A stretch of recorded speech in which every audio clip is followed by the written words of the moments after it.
I heard the scream before I saw the blood. It was high, sharp, and full of rage but not fear. No, fear didn't live in my wife. The sound that tore through the neighborhood air that evening was her war cry, the one I'd heard only once before when she took down a 240-pound training partner at her last championship bout. That same scream now came from our driveway, where two men in biker jackets were curled on the asphalt, groaning like kick dogs, and Karen, yes, that Karen stood nearby, panting and horrified, holding her phone like it was a crucifix. "You attacked them!" she shrieked at my wife. "You maniac! You're insane!" My wife, Sophia, didn't answer. She stood there barefoot, tank top streaked with dirt, arms raised in guard stance. Her chest heaved. Her fists were still clenched. And the red line forming above her right brow wasn't from them, it was from when she tripped over our flower bed while chasing one of them off. I stepped forward slowly. I had just returned from a run, boots still dusty, dog tags under my shirt, muscle memory already in combat mode. I didn't need a full sit rep to know what had happened. The pieces clicked together fast. Too fast. Earlier that week, Karen had tried to file a complaint with the HOA claiming Sophia's workouts in the driveway were aggressive displays of violence. Mind you, we live on 2 acres. Our driveway is 100 feet from the nearest neighbor. But Karen claimed our violent martial energy was intimidating the neighborhood's children. We thought it was another tantrum, another clipboard threat, another citation threat to pin on our gate. What we didn't expect was for her to escalate. But this time, she'd gone nuclear. According to witnesses, Karen had met the 2 bikers, local troublemakers with petty records at the gas station up the road. She promised them a little scare job, told them they'd get paid if they put a UFC freak in her place. They didn't know Sophia was still active in the league. They didn't know she was 6-time national middleweight champ. They didn't know she trained counter-abductions with federal agents. And worst of all for them, they didn't know she was married to me. Delta Force, 1st Special Forces Operational Detachment Delta. 10 years active. 6 tours. Counterinsurgency ops in places the public will never hear about. Karen had no clue. She saw tattoos and discipline and thought I was a construction guy. She thought she was clever. She wasn't. When I reached Sophia, she finally exhaled. "They tried to grab me," she said, voice trembling from adrenaline. "One of them said you weren't home, that she told them to do it while you were gone." I turned to Karen. She was already dialing 911. "She attacked them. She attacked these men without warning," she screeched. "My neighbors are unstable. Please send someone now." She hung up and pointed at me like I was the problem. "You're military, right? You people are dangerous." I looked at her, calm and cold. "You sent 2 men to grab my wife." "That's slander," she snapped. "You can't prove that." One of the bikers, still clutching his wrist, groaned. "She said you'd be gone, man. She said she just wanted to scare her." Karen's face froze. A single neighbor had already started recording everything. The police arrived within minutes, sirens slicing through the quiet suburban air. And for once, they didn't come in hot. They knew me, knew Sophia, knew our training, our reputation, our community service. One officer Sergeant Manning stepped out with a nod. "What happened?" "Attempted abduction," I said. "On our property. Witnesses. And video." Karen jumped in. "No, they assaulted my friends. This woman is a fighter. Look at what she did." Sophia hadn't moved since they arrived. She stood poised, calm, silent.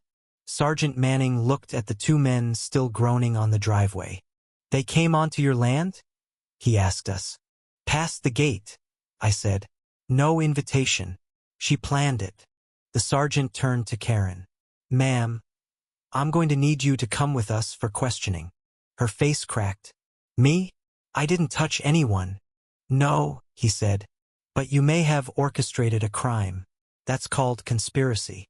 She started crying right there. Loud, theatrical sobs. "This is harassment. They're violent. I was trying to protect the neighborhood." But no one listened this time. Not when 2 grown men were being loaded into ambulances. Not when 3 neighbors confirmed they heard Karen promise them money. Not when the footage showed everything, her pacing, whispering with them, gesturing toward our house, waiting for me to leave. She was cuffed on the spot. And still, as they led her to the car, she screamed, "I own this neighborhood. I'm on the board. You'll regret this. You'll all regret this." I turned to Sophia. She finally smiled. But that was only the beginning. The HOA tried to back her at first. Issued a statement claiming it was a private matter between residents. But that didn't fly, not when a GoFundMe launched for Sophia's legal defense raised $80,000 in 2 days. Not when the local paper ran the headline, "HOA leader accused in assault plot against veteran couple." Then came the twist we didn't expect. One of the bikers, Denny Rourke, flipped.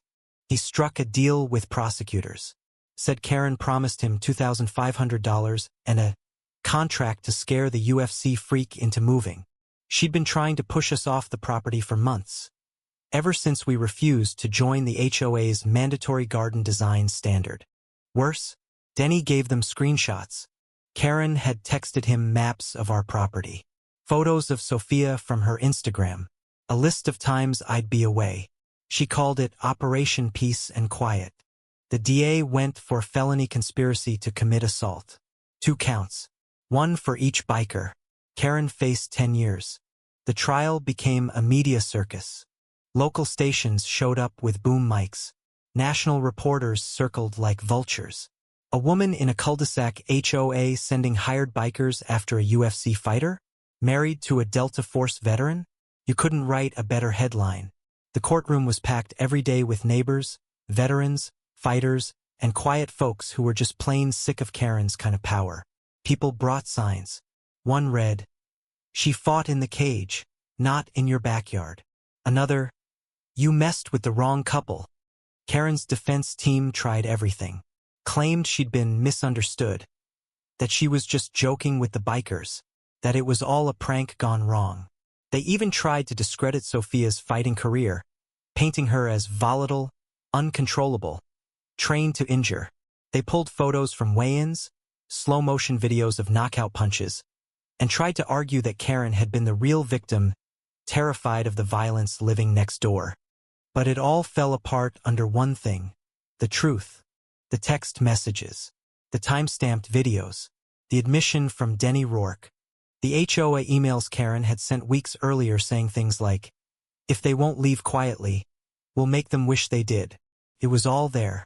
And when Sophia finally took the stand, calm and composed in a black blazer and jeans, the courtroom leaned forward like one giant breath was being held. She told the jury everything. Not just about the attack, but the months leading up to it.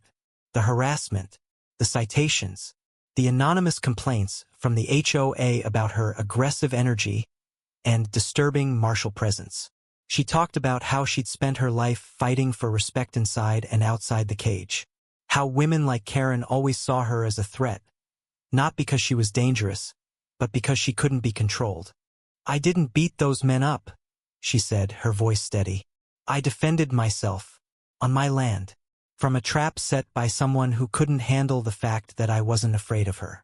Karen didn't just try to hurt me, she tried to erase me." The jury took 3 hours to deliberate. When they returned, the verdict rang through the room like a bell. Guilty. Guilty on 2 felony counts of conspiracy to commit assault. Guilty of orchestrating an attack on private property.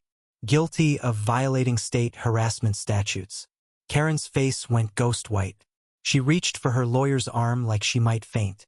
She didn't get 10 years, but she got 5 and 2 of them mandatory, plus $100,000 in restitution split between Sophia and me. Her HOA leadership was officially stripped, and the entire board was dissolved under an emergency community vote after it came to light that several members had helped cover for her in past disputes. A full audit revealed misuse of funds, backroom deals, and over 20 complaints ignored by Karen's selective enforcement policies. The neighborhood changed overnight. New leadership, new rules, transparency committees, voluntary opt-in. Sophia and I were asked to help draft the community's new code of conduct.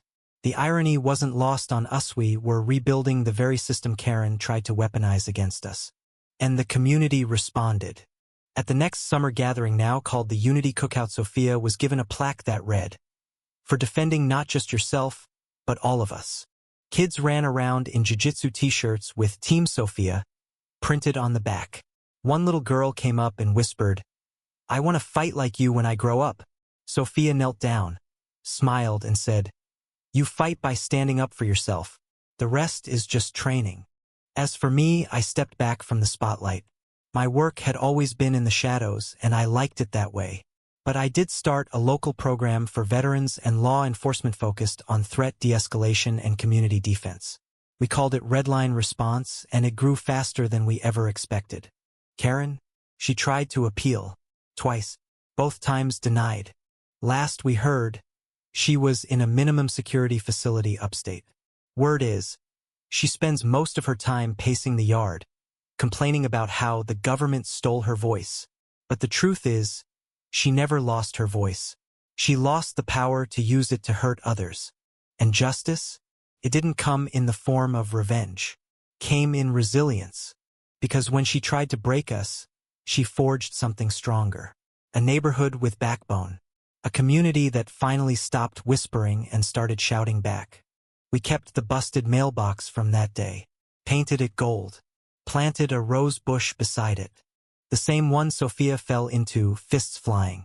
Now it blooms every spring. And if you drive past our house, you'll see the sign above the garage. 2 fighters live here, one in the cage, the other in the dark. So now I ask you, was that justice? Was it enough? Or do we still have more to fight for? Let us know what you think. Because every voice matters. Especially when it's loud enough to drown out a Karen.